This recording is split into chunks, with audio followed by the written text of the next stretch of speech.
बोधिसत्व चॅनलमध्ये सर्व उपासक उपासिकांचे हार्दिक स्वागतम स्वागतम स्वागत. दी बुद्धिस्ट सोसायटी ऑफ इंडिया अर्थातच भारतीय बौद्ध महासभा सभेच्या माध्यमातून संविधान जागर या अंतर्गत जरूर तालुका घाटंजी जिल्हा यवतमाळ येथे संविधान रॅलीचे आयोजन मोठ्या संख्येनं करण्यात आलेले आहे. बाबासाहेबांसोबत संविधान सभेमध्ये रॅली काढून म्हणजे पंडित जवाहरलाल नेहरू सारखे, सरदार वल्लभभाई पटेल सारखे आणि बाबासाहेबांसारखे दिग्गज लोक असताना ज्यांनी बाबासाहेबांच्या खांद्याला खांदा मिळून ज्यांनी संविधानामध्ये आदिवासींचं नेतृत्व केलं ते जरूर जयपाल सिंग मुंडा, त्यांनी संविधान सभामध्ये ज्यावेळेस लोकशाहीचं जागृती रॅली वादविवाद होत होता, ज्यावेळेस लोकशाहीबद्दल चर्चा होत होती, त्यावेळेस त्यांनी म्हटलं की आप जो है देश के आदिवासी, मला या साहेबांसारख्या लाल दिव्याच्या गाडीमध्ये बसायचं स्वप्न पाहायचं हा अधिकार आम्हाला बाबासाहेबांमुळे मिळाला. तिसरा वर्ग आहे विद्यार्थी वर्ग आहे. आजच्या कंडिशन मध्ये मी असं म्हणतो की विद्यार्थी वर्ग मिसगाईड मिसाईल आहे. आज इंस्टा आणि ते फेसबुकच्या रील मध्ये व्यस्त आहे. म्हणून विद्यार्थी वर्गाने सुद्धा एकत्रित येऊन खऱ्या अर्थाने आम्ही एकत्रित येऊन हे चळवळ निर्माण करण्याची गरज आहे. आज आमची कशी आहे, आज आमची खेकड्याची अवस्था आहे. त्या खेकडे कसे एखाद्या याच्यामध्ये जर ठेवले आपण एखाद्या डब्यामध्ये आणि ते झाकर राहते उघडं, ते एक खेकडा वर जाते, दुसरं खेकडा खाली येते, त्याला ओढाचं काम करते, अशी अवस्था आहे. म्हणून एवढंच सांगतो की व्यवस्था खूप खराब आहे, व्यवस्था खूप खराब आहे. गावोगावी होत आहे हिटलरांच्या टोळ्या, गावोगावी होत आहे हिटलरांच्या टोळ्या. तुम्ही गल्लोगल्ली आंबेडकर निर्माण करा, तुम्ही गल्लोगल्ली आंबेडकर निर्माण करा. खूप खूप धन्यवाद. तुम्ही सर्वांनी माझं ऐकून घेतलं. असं कधी कधी वाटतं, बाबासाहेबांचं जी चळवळ होती त्या चळवळीच्या वेळेस दोन चळवळी कार्यरत होत्या. एक मुस्लिम लीग आणि दुसरी काँग्रेसची चळवळ आणि तिसरी बाबासाहेबांची चळवळ. तीनही चळवळीला वाटत होतं का आपण सत्ताधीश भारतामध्ये झालं पाहिजे. बॅरिस्टर जिना आणि मुस्लिम लोक त्यांना वाटलं का भारत स्वातंत्र्य झाल्या झाल्या आपल्या हातात सत्ता आली पाहिजे. काँग्रेस आणि मनुवादी त्यांची टीम, त्यांना असं वाटत होतं का आता दुसरं महायुद्ध संपलं आणि आपल्याला इंग्लंड हे आपल्याला स्वातंत्र्य देणार आहे हे घोषित झालं होतं. काँग्रेस आणि काँग्रेसच्या मंडळीला वाटत होतं का भारत स्वातंत्र्य झाल्यानंतर सत्ता आपल्या हातात येईल. आणि एक तिसरा संघर्ष या देशात चालू होता डॉक्टर बाबासाहेब आंबेडकरांचा. आणि बाबासाहेबाला असं वाटत होतं भारत स्वातंत्र्य झाल्या झाल्या बहुजनांची सत्ता आली पाहिजे. बॅरिस्टर जिना सत्तेच्या लालसेपाटी पोटी त्यांनी पाकिस्तान मागून घेतला. इथे दोन विचारधारा उरल्या, एक मनुवादी विचारधारा आणि दुसरी बहुजनवादी विचारधारा. मनुवादी विचारधारेला असं वाटत होतं आता बहुमत आपलं आहे, आपली सत्ता या देशामध्ये निर्माण होणार आहे. पंडित नेहरू, महात्मा गांधीजी, सरदार वल्लभभाई पटेल ही सगळी मातंबर मंडळी जेव्हा संविधान लिहायचं काम पडलं भारत स्वातंत्र्य झाल्यानंतर, तेव्हा पंडित नेहरूंनी विजयालक्ष्मी पंडितला फॉरेनमध्ये पाठवलं. एक टीम गेली फॉरेनमध्ये का भारताचं संविधान कोण लिहिल. चीनमध्ये गेले, अमेरिकेमध्ये गेले, इंग्लंडमध्ये गेले, रशियामध्ये गेले, अनेक राष्ट्रामध्ये गेले का भारताचं संविधान तुम्ही लिहून द्या. तेव्हा इंग्लंडचा मॅकडोनाल्ड आणि ते अनेक लोक म्हणत होते तुमच्याच देशामध्ये 32 पदव्या घेणारा बॅरिस्टर, डिलीट अनेक विषयात डॉक्टरेट झालेला माणूस आहे, ज्यांनी शासन व्यवस्थेचा अभ्यास केला, संविधानाचा अभ्यास केला. तुम्ही जा आणि डॉक्टर बाबासाहेब आंबेडकरांना विनंती करा का या देशाचं संविधान लिहा. बाबासाहेबाला संविधान लिहिण्यासाठी विनंती केली. पहिले सच्चिदानंद सिन्हा, राजेंद्र प्रसाद, सरदार वल्लभभाई पटेल, महात्मा गांधीजी, पंडित नेहरू, अनेक मातंबर लोकांचं बाबासाहेबांना फोन आले किंवा विचारपूस झाली. बाबासाहेब म्हणाले मी संविधान लिहायला तयार आहे. परंतु मसुदा समितीमध्ये आणि संविधान समितीमध्ये जात असताना निवडून यावं लागत असत. आणि बाबासाहेब ज्या एरियामधून निवडून आणले ते एरिया पाकिस्तानमध्ये टाकून दिला. का बाबासाहेब पदत्याग बाबासाहेबाचा झाला पाहिजे म्हणून जोगेंद्रनाथ मंडल पश्चिम बंगालमधून स्वतःच्या पदाचा राजीनामा दिला आणि बाबासाहेबाला घटना समितीमध्ये पाठवलं. घटना समितीमध्ये बाबासाहेब गेले आणि मसुदा समितीचे अध्यक्ष झाले. घटना समितीचे अध्यक्ष डॉक्टर राजेंद्र प्रसाद झाले. मसुदा समितीचे अध्यक्ष झाले. 7 सदस्य होते, सादुल्ला खान, आयगर, के.एम. मुन्शी आणि बाबासाहेबाला साथ देणारे केवळ के.एम. मुन्शी. आणि बाबासाहेबांनी संविधान लिहित असताना बाबासाहेबांमध्ये डोक्यात एकच प्रकाश होता, आता पाकिस्तान वेगळा झाला, मुस्लिमांनी सत्ता निर्माण केली, आता काँग्रेसची सत्ता येणार आहे, आमचं काय. आणि बाबासाहेबांना अशी युवरचना आखली का अंबानी जरी असेल तर त्याला एकच मतदानाचा अधिकार आणि गरीबातला गरीब असेल तर त्यालाच एकच मतदानाचा अधिकार म्हणून द्रौपदी मुर्मू राष्ट्रपती झाल्या. हे लक्षात ठेवा. आज ग्रामपंचायतच्या पदापासून तर राष्ट्रपतीच्या पदापर्यंत आमचा आदिवासी बांधव, ओबीसी बांधव, बहुजनांचा बांधव जात आहे. बाबासाहेबांची चळवळ यशस्वी झाली. परंतु जे लोक चळवळ यशस्वी करू शकले नाही, सत्तेमध्ये जाऊ शकले नाही, त्यांनी 70 वर्ष बाबासाहेबांच्या विरोधात काम केलं हे तुम्हाला माहित आहे. 1950 पासून संविधान जेव्हा लागू झालं तेव्हापासून 2010 पर्यंत हे संविधान संपवण्याचा प्रयत्न या लोकांनी केला आणि शेवटी ते यशस्वी झाले. आता प्रतिक्रांती झाली. बाबासाहेब विचाराने जिवंत आहे परंतु संविधानानं संपत आहे. आणि बाबासाहेबाला जर जिवंत ठेवायचं असेल तर मस्जिदीमधून ज्या पद्धतीनं आदेश निघते का कोणाला मतदान करायचं, तुम्ही विहारामधून आदेश करा, तुम्ही आदिवासी सभागृहामधून आदेश काढा, तुम्ही ओबीसीच्या सभागृहामधून आदेश काढा का यावेळेचं मतदान कोणाला द्यायचं. त्याशिवाय आपला लढा सक्सेस व्हायचा नाही. मी बुद्धिस्ट आहो हे मिरवून घेऊ नका. मी बौद्ध आहो म्हणून माझी कळकळीची विनंती आहे. मी PhD झालेला आहे. तुम्हाला जबाबदारी पद्धतीने मी सांगत आहे. एक जबाबदार मी आज तुम्हाला स्टेटमेंट देत आहे. तुम्ही बुद्ध आहो असं म्हणून मिरवू नका. तर तुम्ही भारतीय आहे आणि मी भारतीय आहे म्हणून हिंदू समाजासोबत बोला, आदिवासी बांधवासोबत बोला, ते आपले बांधव आहे. हिंदू आपले बांधव आहे, मुस्लिम आपले बांधव आहे आणि तुम्ही भारतीय म्हणून त्यांच्यासोबत बोला. पहा, या देशामध्ये बहुजनाची सत्ता आल्याशिवाय राहणार नाही. कारण भाषण करण्यात आपण पटाईत आहोत, अभ्यास करण्यात आपण पटाईत आहोत. हे लक्षात ठेवा. बौद्ध म्हणून जर तुम्ही आचरण केलं का आमचाच बाबासाहेब, आमचाच बुद्ध आणि आमच्याच बाबासाहेबांना संविधान लिहिलं, तिथेच तर कुठंतरी घोडं अडगत आहे आपलं. संविधानाचं डोक्यावर घेऊन, बाबासाहेब डोक्यावर घेऊन, बुद्ध डोक्यावर घेऊन नाचू नका. अहो, ओबीसीचं संविधान आहे, आदिवासीचं संविधान आहे, व्हीजेएनटीचं संविधान आहे, मायनॉरिटीचं संविधान आहे, काय तुमचंच आहे का? म्हणून बुद्ध विहारात ठेवा, बुद्ध आचरणात ठेवा, बुद्ध घरी ठेवा, बुद्धाचे पंचशिलेचं आचरण करा. तुम्हाला बुद्ध त्यागाचं मी सांगत नाही.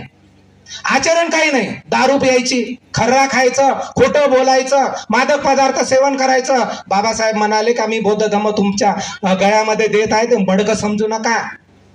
तर बौद्धांचं काय आचरण असलं पाहिजे? शुद्ध. सगळ्याला घेऊन जगा, सगळ्याला घेऊन चाला. आणि 21व्या शतकात बाबासाहेबांचे विचार असे रुजवा. 21 शतक आहे. आज जातीयता नाही, अंधश्रद्धा नाही, बुवाबाजी नाही, असं समजून वागा. तेव्हा एसटी बांधव होईल तुमचे. तुम्ही देवदेवतावर टीका करू नका. तुम्ही त्यांना भाऊ म्हणून एका ताटात जेवण करा. तेव्हा तुमचा लढा हा सक्सेस होईल. हे मी जाणीवपूर्वक इथं स्टेटमेंट देत आहे. आणि हा माझा विचार मला सांगत आहे. तुम्ही एकत्र येण्याचं एकमेव साधन तुमचे बांधव जर SC ST OBC व्हीजेएनटी समजलं तर गटतट सगळे संपून जाईल. अहो, बाबासाहेबांनी RPI सारखी एक संघटना स्थापन केली, रिपब्लिकन पार्टी ऑफ इंडिया. ते सगळ्या लोकांची आहे. आणि मग गटतटाचं राजकारण करण्याची काही गरज नाही. म्हणून एकत्र या आणि ठराव घ्या गावात मतदान कोणाला करायचं, तेव्हाच मतदान करा. जाता जाता मी एकच उदाहरण देऊन, आपल्याला 1 तास बाकी आहे आणि आपल्या वेळेतच हा कार्यक्रम संपत आहे. एक उदाहरण देईन. सकाळी सकाळी थंडी खूप लागत होती. एका बाईनं पाण्याचा पिपा त्या चुलीवर ठेवला आणि तिला माहीतच नाही झालं का याच्यात बेंडूक आहे. थंडी खूप होती आणि थंडी खूप असल्यामुळे त्या बाईनं लाकडं लावणं सुरू केलं. त्या बेंडकाला खूप चांगलं वाटू लागलं. अरे बापरे, एवढ्या थंडीमध्ये मला उष्णता मिळत आहे. त्या बेंडकाला खूप चांगलं वाटू लागलं होतं का एवढ्या थंडीत मध्ये उष्णता मिळत आहे. आणि त्या बाईलाही वाटत होतं मला कामाला जायचं आणि पाणी लवकर गरम झालं पाहिजे. पण जसं जसं पाणी गरम होत होतं ना तसं तसं ते बेंडूक जळत होतं. जसं जसं पाणी गरम होत होतं तसं तसं ते बेंडूक जळत होतं. बेंडूक मरून गेलं. समाजाची अवस्था अशी निर्माण झाली आहे, अशी लक्षात ठेवा. समाजामध्ये व्यसनाधीनता वाढलेली आहे. समाजामध्ये आपले आत्महत्येचं प्रमाण वाढलेलं आहे. समाजामध्ये आज आरोग्याची समस्या आहे. समाजामध्ये आज शिक्षणाची समस्या आहे. समाजामध्ये आज शेतकऱ्यांची समस्या आहे. विहारामध्ये कोणी जायला तयार नाही. बेंडकासारखी अवस्था निर्माण झाली. 1 कोटीचं विहार एका ठिकाणी आहे, XYZ, मी त्याचं नाव घेणार नाही. तिथे 4 लोक विहारात जातात, कोणताही कार्यक्रम असू द्या. कुठं चालला हो समाज? बेंडकासारखी मेलेला माणूस, जिवंत म्हणजे मेलेला माणूस आज तयार झालेला. काही कोणाहून घेणं देणं नाही. मेरा भला तो जक्का भला. माझं चांगलं आहे, माझी माडी आहे, माझी गाडी आहे, माझं सोनं चांदी बायकोच्या अंगावर आहे, मला काही कोणाहून घेणं देणं नाही. अरे बाबासाहेबांचा संघर्ष, छत्रपती शिवाजी महाराजांचा संघर्ष, बिरसा मुंडाचा संघर्ष, यांचा संघर्ष आपण विसरून गेलो आणि आपल्या संसारामध्ये आपण गुरफटून गेलो. म्हणून माझी कळकळीची विनंती आहे का गटतट सोडून आज एकत्र येण्याची गरज आहे. सगळ्यांना बंधुभावानं वागणूक द्या. धम्म विहारापुरता ठेवा, आचरणापुरता ठेवा, आपल्या समाजापुरता ठेवा. मी काही सोड म्हणत नाही. जगामध्ये सगळ्यात श्रेष्ठ धम्म आहे, सिम्बल ऑफ द नॉलेज आहे, विश्वगुरु आहे ते. परंतु गावातलं वातावरण प्रेमाचं ठेवा, मैत्रीचं ठेवा. गावामध्ये बदल होईल. यानंतर माझ्यासोबत आलेले माझे मित्र, अगदी त्यांना मी विनंती करतो का त्यांनी फक्त 5 ते 7 मिनिटात आपलं इथं विचार व्यक्त करावं. आशिष मेश्राम सर, आणि त्याच्यानंतर एकच भाषण आहे, गडबड करू नका. आशिष मेश्राम सरला विनंती करतो की त्यांनी आपलं 5 ते 7 मिनिटामध्ये आपलं मनोगत व्यक्त करावं.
बाबासाहेबांसोबत संविधान सभेमध्ये म्हणजे पंडित जवाहरलाल नेहरू सारखे, सरदार वल्लभभाई पटेल सारखे आणि बाबासाहेबांसारखे दिग्गज लोक असताना ज्यांनी बाबासाहेबाच्या खांद्याला खांदा मिळून ज्यांनी संविधानामध्ये आदिवासींचं नेतृत्व केलं ते जयपाल सिंग मुंडा, त्यांनी संविधान सभामध्ये ज्यावेळेस लोकशाहीचं वादविवाद होत होता, ज्यावेळेस लोकशाहीबद्दल चर्चा होत होती, त्यावेळेस त्यांनी म्हटलं की आप जो है इस देश के आदिवासी की आई, मला या साहेबासारख्या लाल दिव्याच्या गाडीमध्ये बसायचं स्वप्न पाहायचं आहे, हा अधिकार आम्हाला बाबासाहेबांमुळे मिळाला.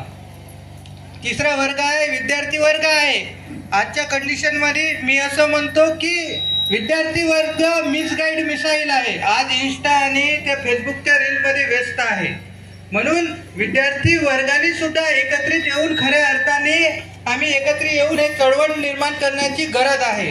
आज आमची कशी आहे, आज आमची खेकड्याची अवस्था आहे. त्या खेकडे कसे एखाद्या ह्याच्यामध्ये जर ठेवले आपण एखाद्या डब्यामध्ये आणि ते झाकर राहायचे उघडं, ते एक खेकडा वर जाते, दुसरं खेकडा खाली येते, त्याला ओढाचं काम करते, अशी अवस्था आहे. म्हणून एवढंच सांगतो की व्यवस्था खूप खराब आहे, व्यवस्था खूप खराब आहे. गावोगावी होत आहे हिटलरांच्या टोळ्या, गावोगावी होत आहे हिटलरांच्या टोळ्या. तुम्ही गल्लोगल्ली आंबेडकर निर्माण करा, तुम्ही गल्लोगल्ली आंबेडकर निर्माण करा. खूप खूप धन्यवाद. तुम्ही सर्वांनी माझं ऐकून घेतलं त्याबद्दल नाही पंचाप्रणाम. सध्या कार्यरत असलेल्या बॉडीला माझा सप्रेम जय भीम. माझ्या समोर प्रश्न आहे, जेव्हा आम्ही एखादी पिरियड घेतो, पिरियड घेतल्यानंतर विद्यार्थ्याची ऐकण्याची क्षमता जी आहे ते फक्त 45 मिनिट असतं. बीपीची बिमारी होती बाबासाहेबाला, एका हाताला झटके येत होते. बाबासाहेबांना उजव्या हातानं लिहिलं, बाबासाहेबांना डाव्या हातानं स्पीच लिहिलं, रायटिंग केली बाबासाहेबांना, आणि एवढं मोठं आम्हाला दान दिलंय. एक एक श्वास बाबासाहेबांना संविधानामध्ये ओतला. आणि म्हणून वाच संविधान, तू दोन्ही हात वर करा आणि म्हणा जय मला श्रीराम. सगळेजण मला सांगतो. निसर्गाचा एक नियम आहे, निसर्गाचा एक नियम आहे, सर्वांना एक दिवस मरण आहे. बरोबर आहे? सर्वांना एक दिवस मरण आहे. बरोबर आहे की नाही? निसर्गाचा एक नियम आहे, सर्वांना एक दिवस मरण आहे. सर्वांना एक दिवस मरण आहे. मरणाला हे माहीत नाही की तो गरीब आहे का श्रीमंत आहे. म्हणूनच तर माझा भीम सदैव संविधानात जिवंत आहे. म्हणूनच तर माझा भीम संविधानात सदैव जिवंत आहे. त्या शाहिराला मी सलाम करतो. असे काही क्रांतिकारी विचार आपण रुजवले पाहिजे, आपण घेतले पाहिजे. आता समाजामध्ये कार्यक्रम घेत असताना, जयंत्या घेत असताना, जेवण करत असताना, कोणी पुढाकार करत असताना आपले तांगडे उडवण्याचं काम होते. तोच काऊन करायचा नाही का, आम्ही काऊन नाही, तो काऊन नाही, असे होते. त्याला म्हणतात बेकी एकी. त्याला म्हणतात बेकी एकी. म्हणजे तुमच्यात असणारी जे विचारसरणी आहे ते चुकीची आहे. अरे भगत भाऊनं कार्यक्रम आयोजन केलं म्हणजे त्याला समजते, काहीतरी वाटते, आपण त्याला सहकार्य केलं पाहिजे. शेंडे सरांनी काहीतरी केलं म्हणजे शेंडे सरांना सहकार्य केलं पाहिजे, नाही का? ही आपली जबाबदारी आहे. मग एकी आणि बेकीचं एक उदाहरण सांगतो तुम्हाला. रानमसी होत्या 10-15 रानमसी जंगलामध्ये चरत होत्या एका खुल्या पटांगणावर, आणि वाघ त्या रानमसीला एकत्र चरताना पाहताना त्या वाघाला शिकार करायची होती. त्या रानमसीची एखाद्या शिकार करायची होती. वाघाच्या मनात विचार आला, मला तर शिकार करायची आहे, पण माझी शिकार साध्य होते की नाही का? कारण त्या एकीने चरत आहे. त्या एकीने चरत असल्यामुळे त्या 15-16 आहे, मी एकटाच आहो, आणि ह्या रानमसी आपल्यावर सल्ला करून आपलाच जीव जाईल. म्हणून वाघ शांत डोक्याने विचार करून स्तब्ध झाला. मग वाघाने दुसरा विचार केला की यांची जर एकी फुटली, म्हणजे एक म्हस इकडं, एक म्हस तिकडं, एक म्हस तिकडं, अशा काही वेगवेगळ्या चरायला लागल्या तर मग आपली शिकार जमेल. मग असं काही वेळाने वाघ बसला शांत डोक्याने. मग तसंच ते व्हायला लागलं. एक म्हस इकडं, एक म्हस तिकडं, एक म्हस तिकडं, अशी त्यांची एकी जी होती, एकोप्याने चरण्याची जी व्यवस्था होती ती तुटली, म्हणजे अलग अलग झाल्या. मग त्या वाघानं त्या म्हशीवर हल्ला केला, त्या एका म्हशीची शिकार केली. तसंच आपल्यातली जर बेकी फुटली ना, हे मनुवादी लोक आपल्यावर सुद्धा शिकार करतील, आणि शिकार करण्याचं षडयंत्र सुरूच आहे. म्हणून आपण सुद्धा या उदाहरणातून काही गोष्टी समजून घेतल्या पाहिजे. हे उदाहरण देत आहो म्हणजे तुम्हाला प्रत्यक्ष आणि अप्रत्यक्ष समजावं असं यासाठी दिलं. मी साहित्य वाचलेला माणूस आहो, मोठेपणा सांगत नाही. माझ्याकडे हजारो पुस्तकं आहे, आणि आता एक या दीक्षाभूमीला गेलो ना, तुम्ही एक आदिवासींसाठी खास पुस्तक आणलं. त्या पुस्तकाचं नाव आहे बौद्धांचा आदिवासी इतिहास. त्या पुस्तकाचं नाव आहे बौद्धांचा आदिवासी इतिहास. आता बौद्धांचा आदिवासी इतिहास म्हणलं तर कसा बा, नाही का सर? नेपाळमध्ये बिरसा मुंडा ची जी चळवळ होती, त्या नेपाळमध्ये बिरसा मुंडाचे जे सैनिक होते, जे अनुयायी होते, त्या नेपाळमध्ये बुद्धाला काय म्हणत होतात माहिती आहे का? अजूनही बुद्ध देव म्हणतात. बुद्ध देव, नेपाळमध्ये बुद्धाला बुद्ध देव म्हणतात. म्हणून ते बुद्ध देव समजून त्या बुद्धाच्या मूर्तीची पूजा करतात. आणि बौद्ध धर्माचा प्रसार आणि प्रचार जर कोणी पहिले चालू केला असेल तर आदिवासींनी केलेला. हे तुम्हाला सांगतो समजून. इतिहास वाचा, इतिहास वाचल्याशिवाय समजणार नाही. बौद्ध धर्माचा जर चांगल्या प्रकारे जर नेपाळमध्ये कोणी जर प्रचार केला असेल तर एकमेव आदिवासींना केला. म्हणून तर आदिवासींचा बौद्धांचा इतिहास हे पुस्तकाचं नाव आहे. बरोबर आहे? तुम्ही पुस्तकं वाचा, साहित्य वाचा, तुमच्या मुलांना पुस्तकं वाचायला सांगा. बाबासाहेब महत्वाचं सांगून गेले, तुमच्याजवळ जर 2 रुपये असेल ना, 2 रुपये, 1 रुपयाची भाकरी घ्या आणि 1 रुपयाचं पुस्तक घ्या. कायसाठी माहिती आहे का? 1 रुपयाची भाकर तुमच्या पोटाला जगवेल आणि 1 रुपयाचं पुस्तक तुम्हाला जगवायला शिकेल. हे बाबासाहेबांनी सांगितलेलं आहे. हे बाबासाहेबांनी सांगितलेलं आहे. म्हणून जोपर्यंत खऱ्या अर्थानं आपण बाबासाहेब समजून घेणार नाही, संघर्ष करणार नाही, संघर्षात जाणार नाही, आपल्या न्याय हक्कासाठी भांडणार नाही. अरे तुम्हाला ज्या गोष्टी संविधानानं जर दिल्या, तुमच्या एखादी जर निवेदन आहे किंवा तुमचा एखादी जर हक्क आहे, तो जर तुमचा एखादी गाव पातळीवरचा जर समजा कर्मचारी जर विनाकारण जर त्या पोलीस पाटलाच्या त्या सरपंचाच्या मतानं जर समजा जर डावलत असेल तुम्हाला, तर तुम्हाला बाबासाहेबांनी दिलेला संविधान अधिकार आहे. त्याच्यापेक्षा वरच्या अधिकाऱ्याकडे जाऊन आपण तक्रार टाकायची आणि कायद्याच्या स्वरूपात बोलायचं, तिथं बाबासाहेब आठवायचा. पण हे केव्हा होईल? तुम्ही पुस्तकं घ्याल तेव्हा, समजून घ्याल तेव्हा, चांगल्या विद्वान लोकांच्या सानिध्यात राहाल तेव्हा. बरोबर आहे? आणि निळा दुपट्टा जर घालून गेले ना एखाद्या ऑफिसमध्ये आणि तिथं जर का 4 गोष्टी कायद्यानं बोलायला लागले ना, बसा बसा बसा, त्याच्या प्रश्न चालन रे, चाल बरोबर. म्हणजे त्या माणसाचा मान सन्मान किती होतो, तर ह्या गोष्टी दिलेल्या कोणी आहे? बाबासाहेबांनी दिलेल्या आहे. आपण शिकल्यामुळे आपण वाचन केलं, कायद्याचं वाचन केलं, ज्या काही मूलभूत गरजा आहे, ज्या काही अधिकार आहे तो आपण समजून घेतला. त्या अधिकाऱ्यासोबत जेव्हा आवाज उठवतो ना, जेव्हा बोलतो ना, ते कशानं बोलतो? वाचनानं बोलतो. असं नाही बोलत. तुम्हाला वाचनच नसेल तर तुम्ही काय बोलणार? एखाद्या सरकारच्या प्रश्नावर एखाद्या अधिकाऱ्यासोबत तुम्ही सुसंवाद काय साधणार आहे कायदेशीर? तुम्हाला त्यासाठी अभ्यास असणं आवश्यक आहे. बरोबर आहे की नाही? अहो एक घरकुल तुम्हाला भेटत आहे आपल्या सर्वाले. कशाचं प्रतीक आहे? अन्न, वस्त्र, निवारा या मूलभूत अधिकार ज्या कायद्याखाली संविधानात नमूद केले, म्हणून हे लोक तुम्हाला सरकार हे घरकुल देत आहे. बरोबर आहे की नाही? आता हे कंट्रोलचा अनाज फुकट देत आहे. तुम्ही मागितलं का? आम्ही मागितलं का? हे देण्याच्या मागचा उद्देश काय माहिती आहे का? समजून घेण्याचा. तुम्हाला गुलाम करायचा आहे, तुम्हाला गुलामीत ढकलायचा आहे, तुम्हाला कष्ट कराची सवय मोडकळीस आणायची आहे आणि तुम्हाला वर्ण व्यवस्थेत गुलाम करायचं आहे, ब्राह्मणी सनातनी विचारानं गुलाम करायचा आहे. म्हणून हे अनाज फुकट देत आहे आणि तुम्ही खुश आहे.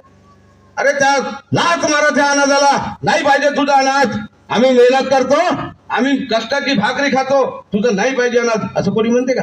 फांडते अजून आम्हाला काऊन नाही, तुम्हाला का नाही? अरे काय त्या अनाजात पडलं, काय त्या अनाजात पडलं? स्वाभिमानानं कष्ट करा, स्वाभिमानानं जगा आणि मार्केटचा चांगल्या प्रतीचा अनाज घ्या आणि पोट भरा. अरे त्या अनाजानं तर बिमाऱ्या उडते अजून, नाही का? त्या अनाजानं अजून बिमाऱ्या होते. कोणते गहू चांगले आहे? अरे दिवाळी सारख्या सणाले तुमच्याकडे ज्वारी आली का?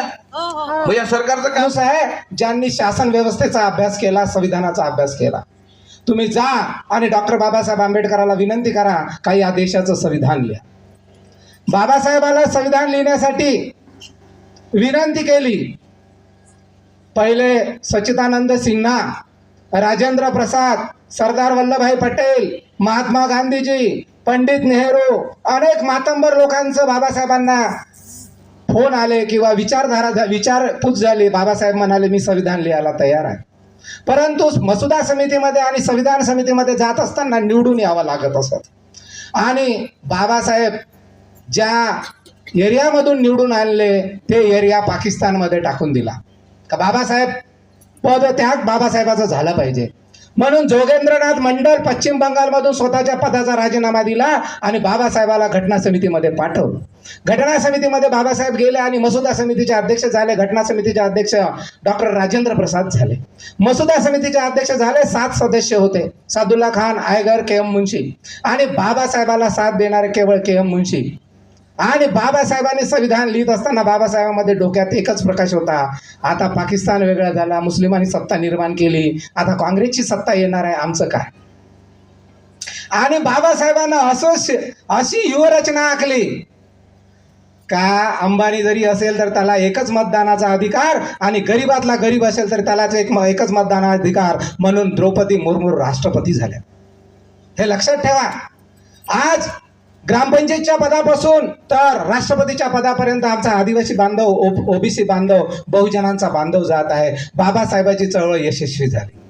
परंतु जे लोक चळवळ यशस्वी करू शकले नाही, सत्तेमध्ये जाऊ शकले नाही, त्यांनी 70 वर्ष बाबासाहेबांच्या विरोधात काम केलं हे तुम्हाला माहित आहे. 1950 पासून संविधान जेव्हा लागू झालं तेव्हापासून 2010 पर्यंत हे संविधान संपवण्याचा प्रयत्न या लोकांनी केला आणि शेवटी ते यशस्वी झाले. आता प्रतिक्रांती झाली. बाबासाहेब विचारानं जिवंत आहे परंतु संविधानानं संपत आहे. आणि बाबासाहेबाला जर जिवंत ठेवायचं असेल तर मस्जिदीमधून ज्या पद्धतीनं आदेश निघते का कोणाला मतदान करायचं, तुम्ही विहारामधून आदेश काढा, तुम्ही आदिवासी सभागृहामधून आदेश काढा, तुम्ही ओबीसीच्या सभागृहामधून आदेश काढा का यावेळेचं मतदान कोणाला द्यायचं. त्याशिवाय आपला लढा सक्सेस व्हायचा नाही. मी बुद्धिस्ट आहो हे मिरवून घेऊ नका. मी बौद्ध आहो म्हणून माझी कळकळीची विनंती आहे. मी PhD झालेला आहे. तुम्हाला जबाबदारी पद्धतीनं मी सांगत आहे. एक जबाबदार मी आज तुम्हाला स्टेटमेंट देत आहे. तुम्ही बुद्ध आहो, बुद्ध आहो, बौद्ध आहो, बौद्ध आहो असं म्हणून मिरवू नका. तर तुम्ही भारतीय आहे आणि मी भारतीय आहे म्हणून हिंदू समाजासोबत बोला, आदिवासी बांधवासोबत बोला, ते आपले बांधव आहे.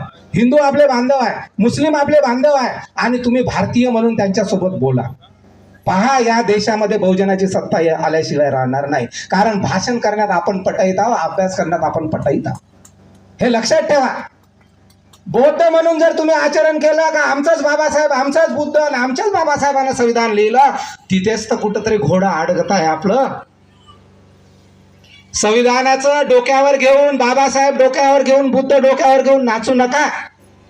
अहो, ओबीसीचं संविधान आहे, आदिवासीचं संविधान आहे, व्हीजेएनटीचं संविधान आहे, मायनॉरिटीचं संविधान आहे, काय तुमचंच आहे का? म्हणून बुद्ध विहारात ठेवा, बुद्ध आचरणात ठेवा, बुद्ध घरी ठेवा, बुद्धाचे पंचशिलेचं आचरण करा. तुम्हाला बुद्ध त्यागाचं मी सांगत नाही.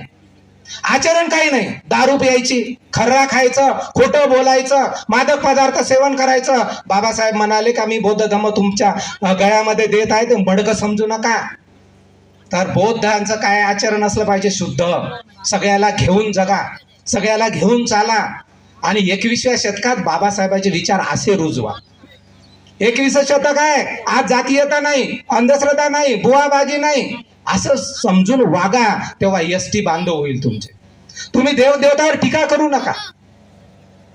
तुम्ही त्यांना भाऊ म्हणून एका ताटात जेवण करा. तेव्हा तुमचा लढा हा सक्सेस होईल. हे मी जाणीवपूर्वक इथं स्टेटमेंट देत आहे.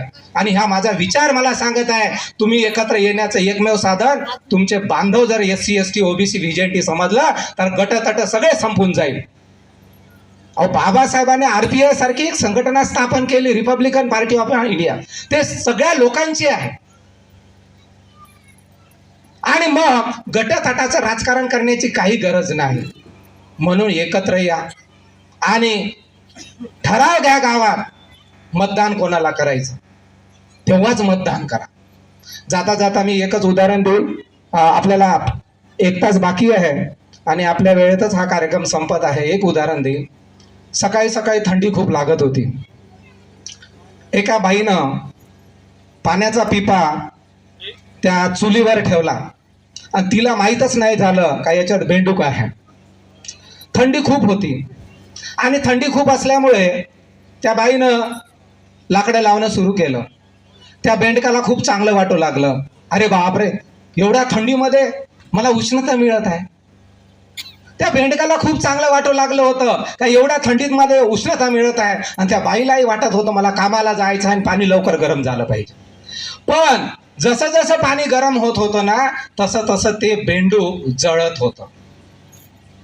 जसं जसं पाणी गरम होत होतं तसं तसं ते बेंडूक जळत होतं. बेंडूक मरून गेलं. समाजाची अवस्था अशी निर्माण झाली आहे, असे लक्षात ठेवा. समाजामध्ये व्यसनाधीनता वाढलेली आहे. समाजामध्ये आपले आत्महत्येचं प्रमाण वाढलेलं आहे. समाजामध्ये आज आरोग्याची समस्या आहे. समाजामध्ये आज शिक्षणाची समस्या आहे. समाजामध्ये आज शेतकऱ्यांची समस्या आहे. विहारामध्ये कोणी जायला तयार नाही. बेंडकासारखी अवस्था निर्माण झाली. 1 कोटीचं विहार एका ठिकाणी आहे, XYZ, मी त्याचं नाव घेणार नाही. तिथे 4 लोक विहारात जातात, कोणताही कार्यक्रम असू द्या. कुठं चालला हो समाज? बेंडकासारखी मेलेला माणूस, जिवंत म्हणजे मेलेला माणूस आज तयार झालेला. काही कोणाहून घेणं देणं नाही. मेरा भला तो जक्का भला. माझं चांगलं आहे, माझी माडी आहे, माझी गाडी आहे, माझं सोनं चांदी बायकोच्या अंगावर आहे, मला काही कोणाहून घेणं देणं नाही. अरे बाबासाहेबांचा संघर्ष, छत्रपती शिवाजी महाराजांचा संघर्ष, बिरसा मुंडाचा संघर्ष, यांचा संघर्ष आपण विसरून गेलो आणि आपल्या आपल्या संसारामध्ये आपण गुरफटून गेलो. म्हणून माझी कळकळीची विनंती आहे का गटतट सोडून आज एकत्र येण्याची गरज आहे. सगळ्यांना बंधुभावानं वागणूक द्या. धम्म विहारापुरता ठेवा, आचरणापुरता ठेवा, आपल्या समाजापुरता ठेवा. मी काही सोड म्हणत नाही. जगामध्ये सगळ्यात श्रेष्ठ धम्म आहे, सिम्बल ऑफ द नॉलेज आहे, विश्वगुरु आहे ते. परंतु गावातलं वातावरण प्रेमाचं ठेवा, मैत्रीचं ठेवा.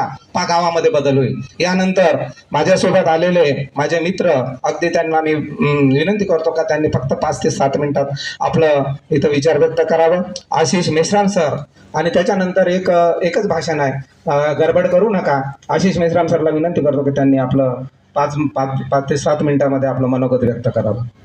केवळ आदिवासींना शेतात दिल्या नाही, जमिनीच दिल्या नाही, तर संविधानामध्ये अशी तरतूद आहे त्यांच्या शेतीमध्ये सोन्याची, चांदीची, पेट्रोल डिझेलची खाण जरी लागली तर ते कोणालाही, शासनाला सुद्धा घेता येत नाही, अशी तरतूद आहे.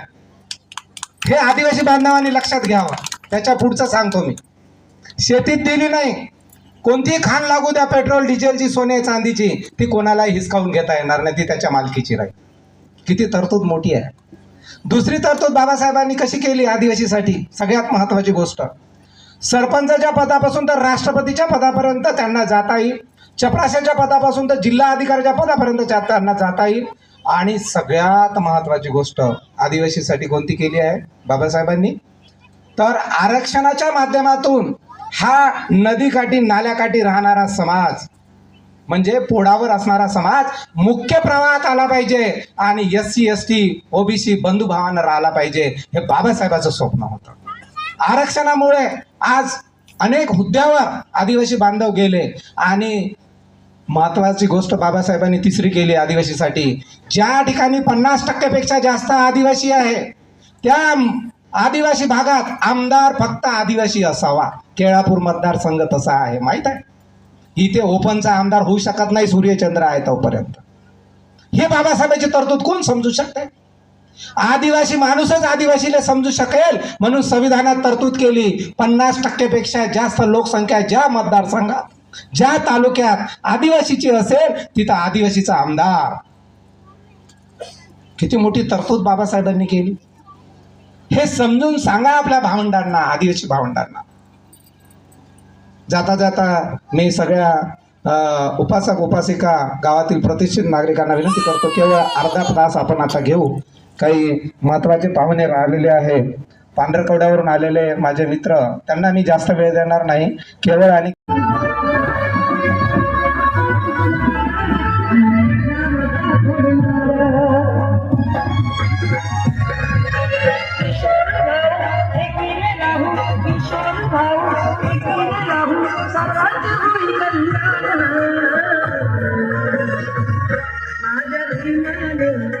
माझ्या